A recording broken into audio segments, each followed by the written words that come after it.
좋은 아침입니다. 하나님과 말씀과 오늘 다시 시작. 안녕하세요. 김배강 목사입니다.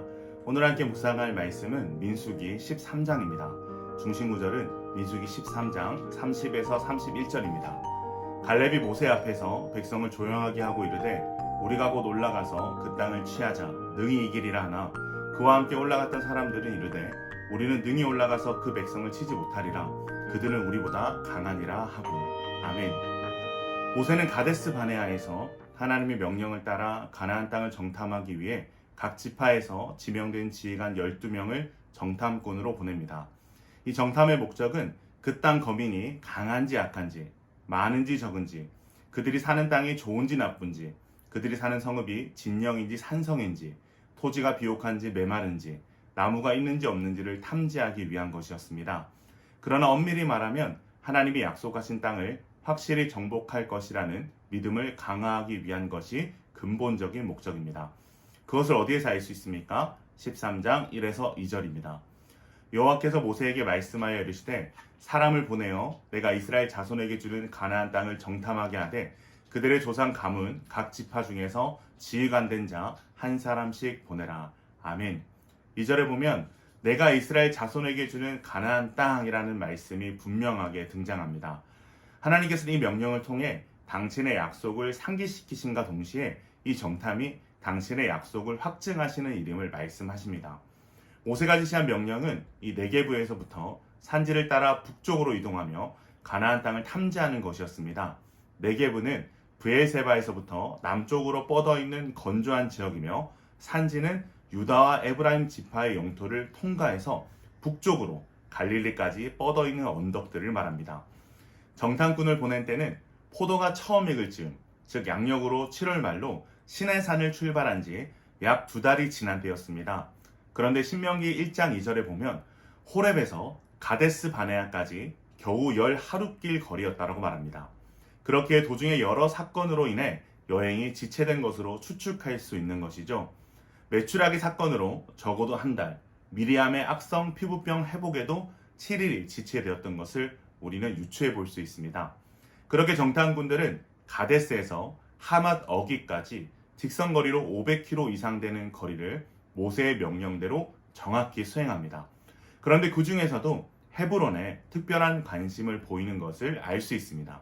22절입니다. 또 네겝으로 올라가서 헤브론에 이르렀으니 헤브론은 애굽 소안보다 7년 전에 세운 곳이라 그곳에는 아낙 자손 아히만과 세세와 달메가 있었더라. 아멘. 헤브론이 어떤 곳입니까? 헤브론은 아브라함이 거주하며 여호와를 위해 제단을 쌓았던 곳입니다. 또한 아브라함이 동방의 왕들의 연합군을 격파하고 소돔에 거주하던 롯을 구했던 곳입니다. 또한 아브라함이 햇사람에게서 막벨라굴을 매입해 사라의 매장지로 삼았던 곳이기도 합니다. 즉 이곳은 아브라함이 유일하게 소유했던 땅이고 아브라함과 다른 족장들이 묻힌 곳입니다. 하나님께서는 이미 아브라함 때 이 땅을 소유하게 하심으로 장차 가나안 땅이 이스라엘 소유가 될 것을 암시하셨던 것입니다. 정탐꾼들은 그곳에서 포도송이를 따서 막대에 깨어매고 석류와 무화과도 땄습니다. 그래서 그곳은 에스골 골짜기, 즉 송이 골짜기라고 불리게 되었습니다. 성실하게 임무 수행을 마친 12 정탐꾼들이었지만 그들의 보고는 비극적이었습니다. 이들은 가나안 땅이 하나님이 이스라엘에게 주신 기업임을 증언하며 백성들을 격려하기보다는 가나안은 이스라엘이 정복하기에 너무나도 힘든 땅이고 전쟁을 벌이면 모두가 죽게 될 것이라는 부정적인 보고를 합니다. 또한 이들은 과장된 표현으로 백성들을 선동합니다. 그 땅의 성읍이 견고하고 힘이 크며 거주민을 삼키는 땅이라고 말합니다. 또한 아낙 자손을 고대에 존재했던 장대한 용사 네피림의 후손으로 묘사함으로써 결코 그들과 싸워 승리할 수 없다는 절망감을 백성의 마음에 불어넣습니다. 결국 이들의 보고를 들은 이스라엘 온 회중은 절망에 빠지게 됩니다. 그때 나머지 2명의 정탐꾼 중에 한 명이었던 갈렙은 모세 앞에서 백성을 조용하게 하고 정탐꾼들의 부정적인 보고를 반박합니다. 갈렙은 하나님의 확실한 약속의 근거에서 3가지 표현으로 그 땅에 도전해야 함을 선언합니다. 우리가 곧 올라가자. 우리가 그 땅을 취하자. 우리가 능히 이기리라.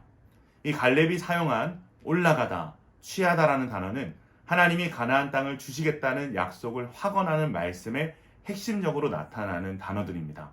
갈렙은 이러한 도전을 통해서 이스라엘 백성에게 하나님의 약속과 능력에 대한 믿음을 불어넣으려고 한 것입니다. 그러나 10명의 정탐꾼들은 장대한 아낙 자손 앞에서 자신들은 메뚜기에 불과하다며 갈렙을 반박합니다. 사랑하는 기쁜 가족 여러분, 믿음의 싸움은 시선의 싸움입니다. 정탐꾼들의 판단은 객관적으로는 정확했습니다. 그러나 그들의 시선에는 하나님이 없었습니다. 하나님이 없는 그들의 시선과 판단은 자신들의 자아상까지 왜곡시킵니다. 우리는 스스로 보기에도 메뚜기 같으니 이것이 믿음을 배제한 판단의 결론인 것입니다. 불신앙의 눈으로 우리의 자신과 상황을 규정할 때에 우리는 문제 앞에서 한없이 초라해질 수밖에 없습니다. 그러나 우리가 믿음의 눈으로 우리와 함께 하시는 하나님이 얼마나 크고 위대하신지, 우리가 그 하나님 앞에서 어떠한 존재인지를 생각하며 하나님이 우리에게 주신 약속이 무엇이고 그 약속을 얼마나 신실하게 이루어 오셨는지를 바라보게 될 때 우리는 올라가자, 취하자, 이기리라 라는 하나님의 약속에 근거한 고백으로 우리의 문제 앞에 도전할 수 있는 것입니다. 신자는 눈에 보이는 것을 근거로 사는 사람들이 아닙니다. 아무것도 보이지 않는 상황이라 할지라도 하나님의 약속을 내 발에 등불 삼고 나아가는 사람들이 신자인 줄로 믿습니다. 왜냐하면 어떠한 상황보다 크신 하나님께서 주신 약속은 우리의 생각과 판단을 넘어 반드시 성취될 것이기 때문입니다.